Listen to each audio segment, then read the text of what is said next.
Hello and welcome back.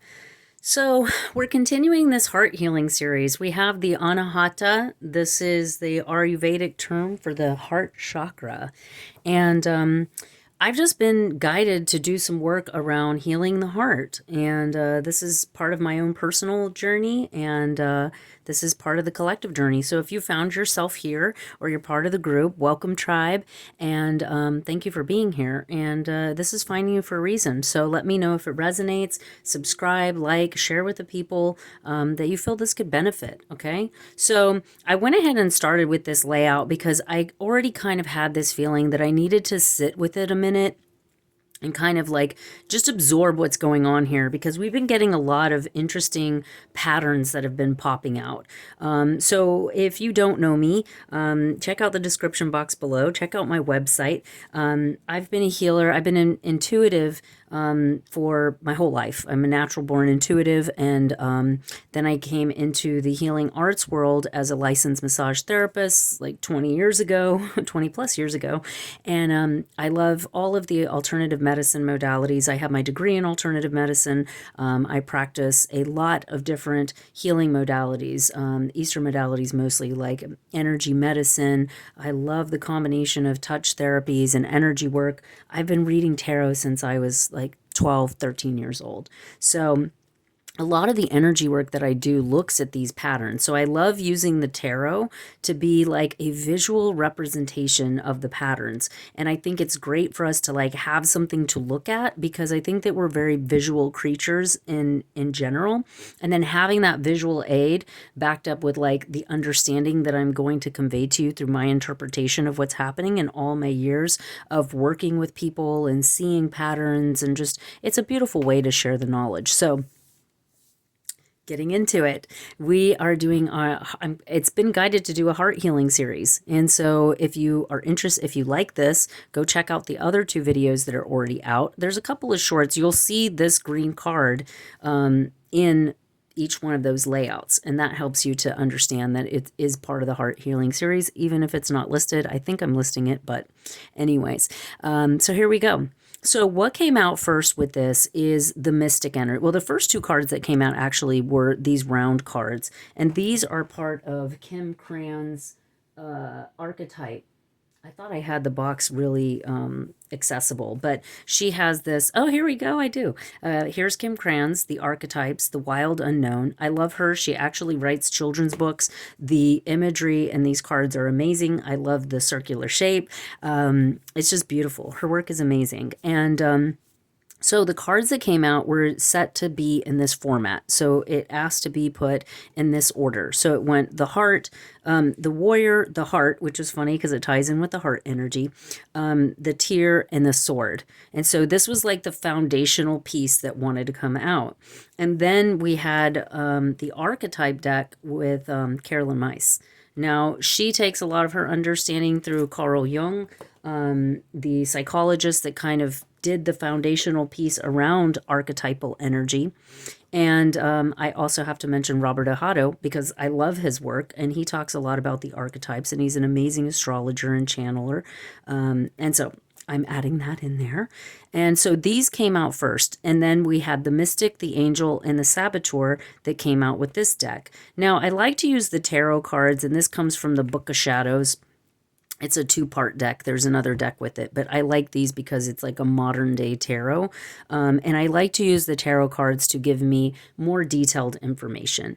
These archetypal decks are more like oracles, and they give you kind of a bigger, broader, more subjective space to work from. And then the tarot are tried and true. They're derived from the Rider-Waite, and those decks have been around for eons. So I like to get the supporting information from that. So the first thing that I wanted to touch upon was the mystic energy. So we're going to kind of cover the inside of this first, and then go into the foundational pieces and the supporting energy. So the mystic energy is reveals an intimate union with the divine. Okay. So now, because we're looking at this in terms of the heart, I think that we can embody a connection with the divine, that we all can, that you don't necessarily need to be a mystic to do it, right? That we all have a mystical aspect of ourselves where we can connect with the divine, where we can channel, where we can hear our higher selves, where we can kind of commune with the energy around us that is funneling through us and outside of us. And so the mystic energy is coming in, and the first thing that I think of, even when I hear the word mystic, is back in the day, people did palm readings and people did herbology and people did all these things. And they were professionals and they were considered that way. Well, there was a timeline where people decided that they didn't like that and that they were going to burn all the witches. And when I say burn all the witches, which probably triggers some of you in past lives, these weren't witches. A lot of these people were palm readers. They were card readers. They were, herbologists. Some of them probably were midwives. There was this kind of thing where if you did not conform to a specific way of thinking, then you were considered a witch and they wanted you killed. And it was very gruesome and very brutal. And so what ended up happening is that a lot of people kind of ended up going underground, meaning they started hiding that they were doing these things, that they were making tinctures to heal their bodies, that they were, channeling, that they were doing energy healing, that they were doing all these things to help people. And in a lot of ways, it challenged the work because things began to be very mystified. And I like to demystify my work because there is science behind it. And now that we have quantum physics, we have a whole other branch of science that is available to us to back up, the what we know in our hearts to be true. The truth of we know that laying our hands on people makes them feel better and in a positive way, in a therapeutic way. When somebody's hurt and we sit with them, even if you're not running energy and you're not doing qigong, you're not doing reiki, or you're not you're just a caring person that's sitting with your child or your loved one while they're going through a process, that means something to somebody. That has a healing and comforting effect. And now we have the science to help support that, where before we didn't. And so there's something to be said about that. Now, when I'm talking about demystifying things, I want, and the quantum physics and everything, something that just popped into my head that's related to that, and I tell my students this a lot, is before the discovery of the microscope, we used to think that like demons were coming in and, like plaguing and, all of this stuff, right? Because that's where our minds can go. Like our minds have the imagination to go anywhere, right? We're kind of limitless in our thought processing when it comes to things, right? But then when we discovered the microscope, we created a microscope and we discovered a whole world of microbiology, which is fascinating because then you have, the study of viruses and bacterias and like all these things, and all these advancements of medicine started to take place. And something as simple as just washing your hands thoroughly with the right antibacterial or antimicrobial, substances started to save lives. So this comes in with this energy of kind of like cleaning up and getting real with our connection to the divine. Now, some of it is like we can channel energy however, right? But I personally, in my essence, have been working on like getting real with my intuitive energy, meaning like cleaning up the space. And we have that being depicted here with the sword. We also have the saboteur energy, and that's why it's like I'm naturally kind of going there, because we can sabotage ourselves in our thought process, in our actions, and in what we're doing. And the saboteur says highlights your fear of self-empowerment and the changes it would bring to your life. Okay. Now remember, the mystic went underground. They're kind of were like hiding their practices, Then we have the angel. It's helping those in need with no expectation of return. So the vibration that's coming through with this is that part of the demystification of your personal work, like demystifying this isn't woo-woo stuff. It's real. You're feeling it. If you're an empath and you're a healer, you're going to feel all kinds of things, right?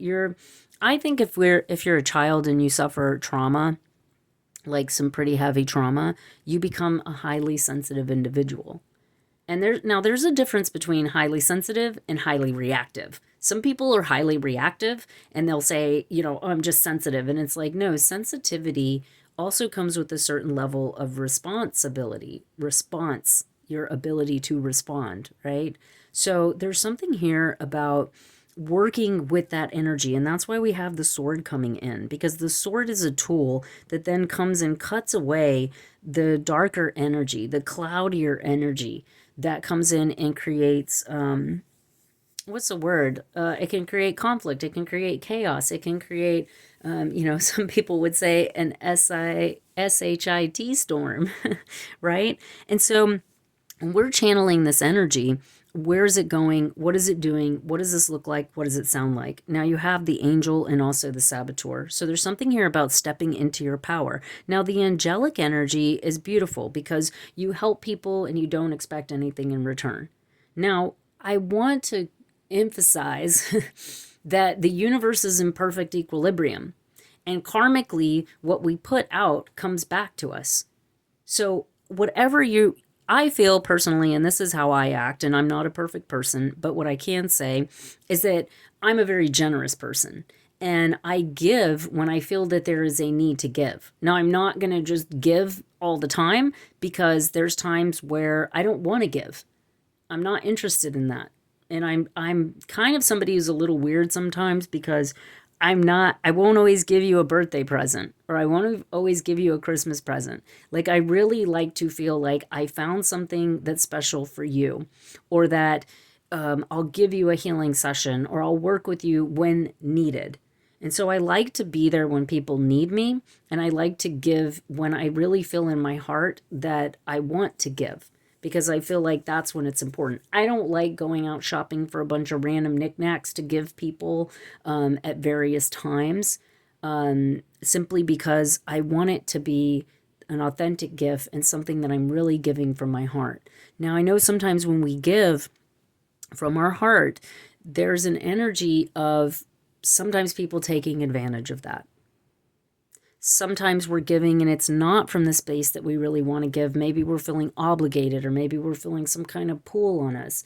And so we give, but it's not an enjoyable space. We're doing it out of obligation. We're doing it out of duty. We're not doing it out of, I'm enjoying this. And it changes the vibration of it. It would be the difference between this side of the sword and this side of the sword. So it becomes a double-edged sword in how you're giving and what you're lending yourself to, and then how you end up feeling it, and how it ends up getting interpreted within your body. And sometimes, and this was coming up when I first saw the saboteur and I first saw the mystic and the angel, was like, you're a mystic, you're an angel. You have this powerful connection to the divine, and you love helping people. Like, people may even tell you that you're an earth angel. People will say, you're my angel, or you're just like an angel. People will tell you that you're like kind of this powerful being, and they can see your I want to say selflessness, but I want to say more your heart. They can see your heart and your willingness to help and to give.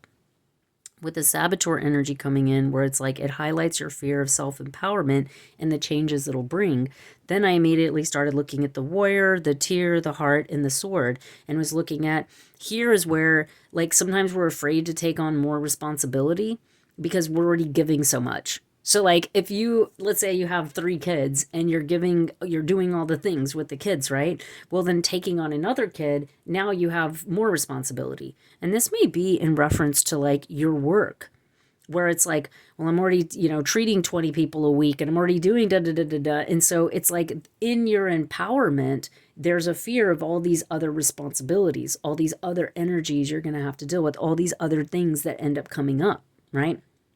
And that's why the warrior came up here. I feel like the warrior comes in with this energy of, see how we have a medallion, kind of like a gem with this gold ring around it, right in the third eye, and it's right next to the mystic, where we have this like protective energy. And it's also like, I get this clairaudient message of like getting down to the bare bones of things. Now, I'm somebody who grew up in New Mexico, and it's not uncommon to see goat skulls, cow skulls, like we decorate with these things. Like, it's not actually, I have one in my living room that's painted. I'll have to post a picture in the comments so you guys can see it. One of my dear friends did it for me, actually. And so instead of like doing something with the skulls, we use them for art and for decoration. Okay, now we see the horns here and we see a rainbow in between. So what I'm seeing here with like the warrior energy is this is where we set boundaries around our I'm doing the spiral thing over here in the corner, but around our energy field, around our psyche, around our mind. And it's in congruence with this idea of like hiding ourselves. Like, why did the mystics hide themselves? Because they were afraid of persecution. They were afraid of punishment. They were afraid of ridicule. They were afraid of their lives, right?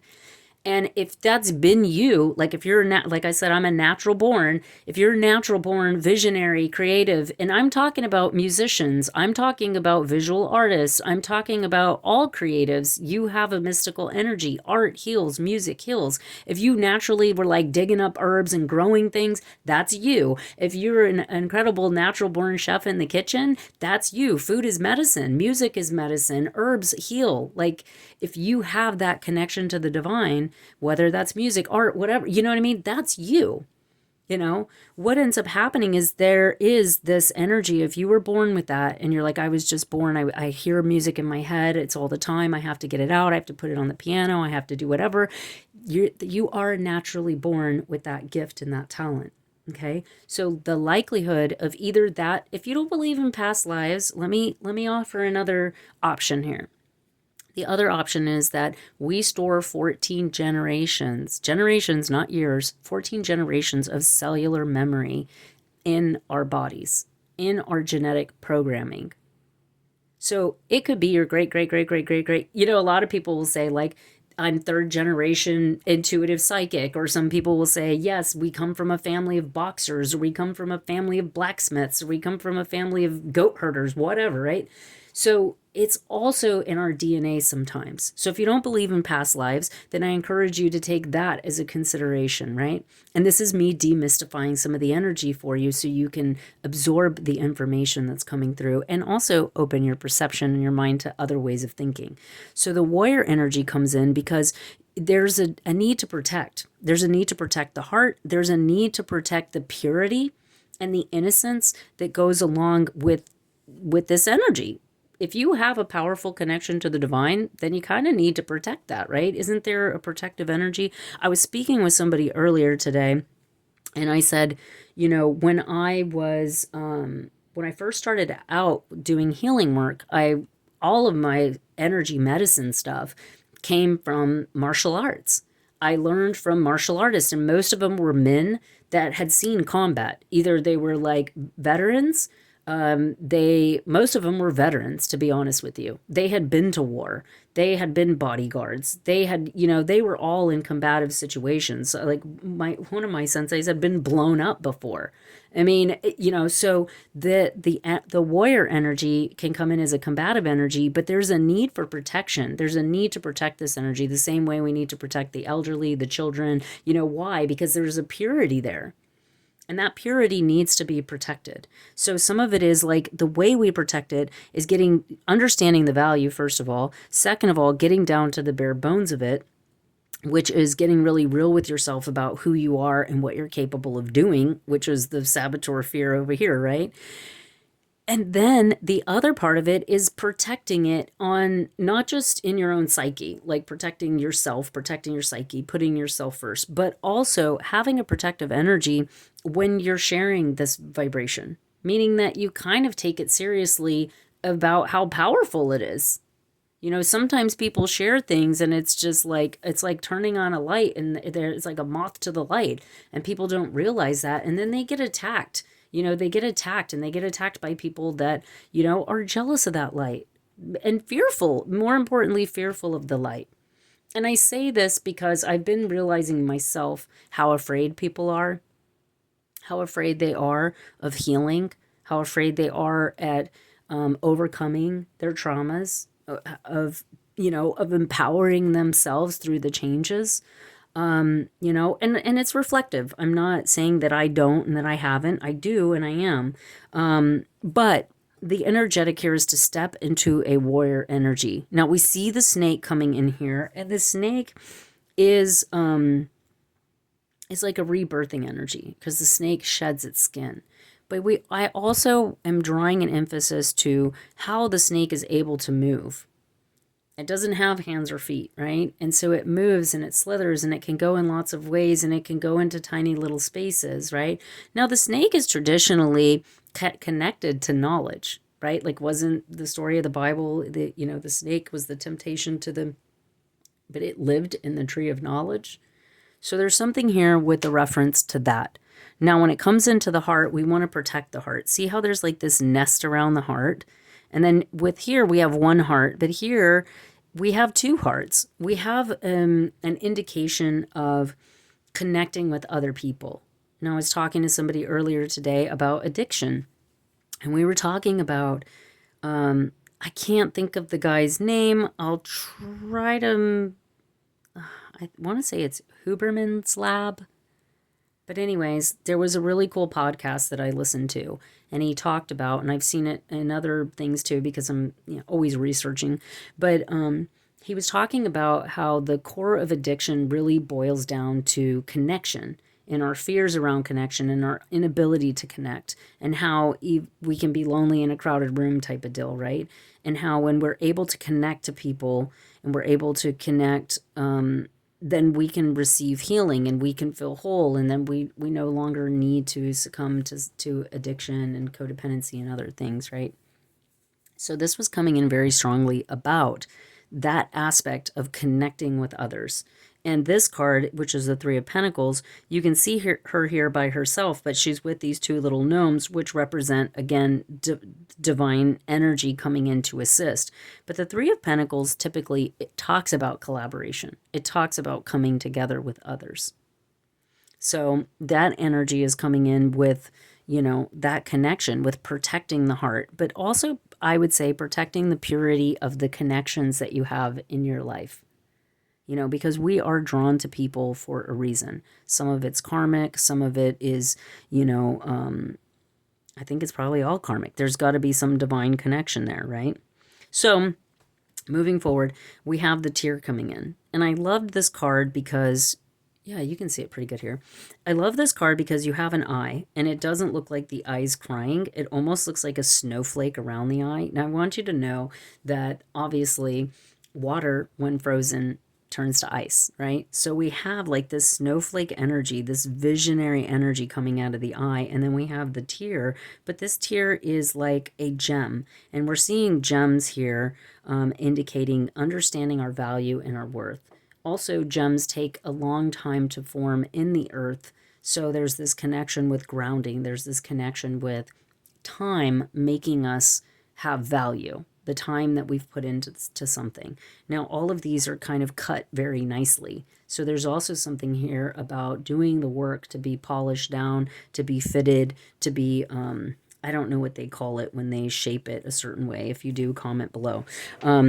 It's not just polished. It's like they make facets, and there's like a whole thing around it. So what I was seeing here is that your energy as a visionary has created this very unique imprint. And I personally feel, because I teach and work with a lot of healers, and obviously I think everyone drawn to this channel has to be a healer or in the process of healing themselves. And I think we are all healers, but I think the difference between you healing yourself and somebody like me, I've gone to school for it. I've studied it. I'm diligent.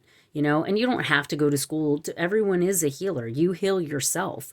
But when I say that, and when I talk about healers, I'm talking about people that have dedicated their lives. They've studied, they're practicing, you're professional, you're guiding people, you're facilitating, you're holding that space, like that's the big difference, between like, oh yeah, we can all heal ourselves. Absolutely. 100%. Your body is healing itself right now while you're doing nothing. You know what I mean? While you're sitting here watching this, we all have the innate ability to heal, but the innate ability to heal is on a subconscious level. The conscious level of healing comes through practice. It comes through repetition. Like everybody has the ability to play guitar, but not everyone's a guitarist, right? You know, it's like everybody has the ability to play music, but if you don't get an instrument and you don't practice and you don't, play, you don't have to go to school to learn it, right? You can just sit down and pick it up and start playing around and figure things out.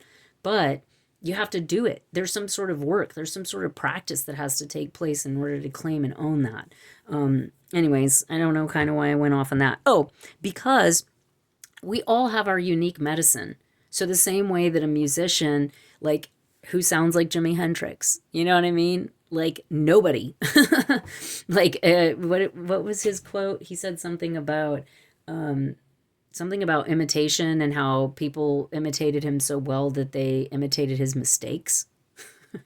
He like made some mistakes and people like were playing them, and and it is the greatest form of flattery. But the idea and the point of this is that we are all as unique as a snowflake. We are all as unique as our thumbprint. So everybody's medicine is different, and everybody's experiences in life are different and unique and special and authentic. And so this is the idea here of authenticity and the tear being something of value. So when we get hurt in our heart, when people hurt us, or when we go through a process, the tears that are shed in that are meant to be our gems. They're meant to be the things that create greater value within us. So that message was coming through very strongly with the tear. And then the sword energy comes in with, oh wow, I guess I accidentally cut myself. Interesting. Just saw blood on my hand. I don't know where it came from. Anyways, very odd realization. Anyhow, so getting back to it, we were just talking about the sword, and then I'm like, where did this blood come from? I have blood on my hand. So the sword energy is coming through as in terms of like all of this. How are we wielding our power? How are we wielding our energy? Everything is a double-edged sword. My sensei used to say, the only difference between white magic and black magic is our intention. And this goes back to using the warrior energy and using the sword and releasing our fears of the sabotage energy to be able to really be clear with our intentions and our psyche and the energy that we're channeling and why. Now, we have the Nine of Wands coming here, and you can see that she's here, and this is a very different Nine of Wands because we're getting the fire energy here. And then she has she has the cups. This is the same setup as the magician, who is basically the master, right? He's a magician, he's a master, he's got all the tools, he knows how to use them.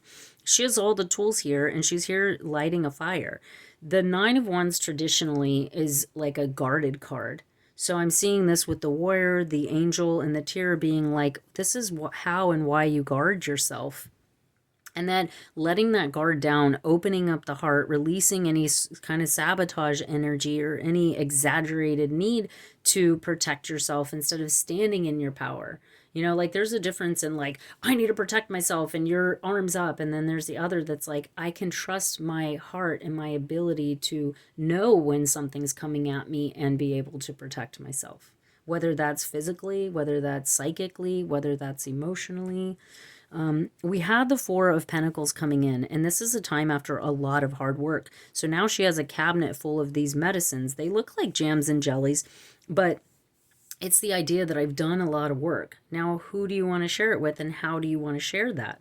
Same thing here where we're having this deep focus on the work. So at this time, you're being called. Part of your heart healing is being called to come into your practice. If you've slipped out of practice, it's time to get back into practice. I may have to start a part 2 because I'm running out of time here. So this has been your reading for this, and I'm probably going to need to do a part 2. I'll click that in the link below. I'll put that in the comments below. Okay?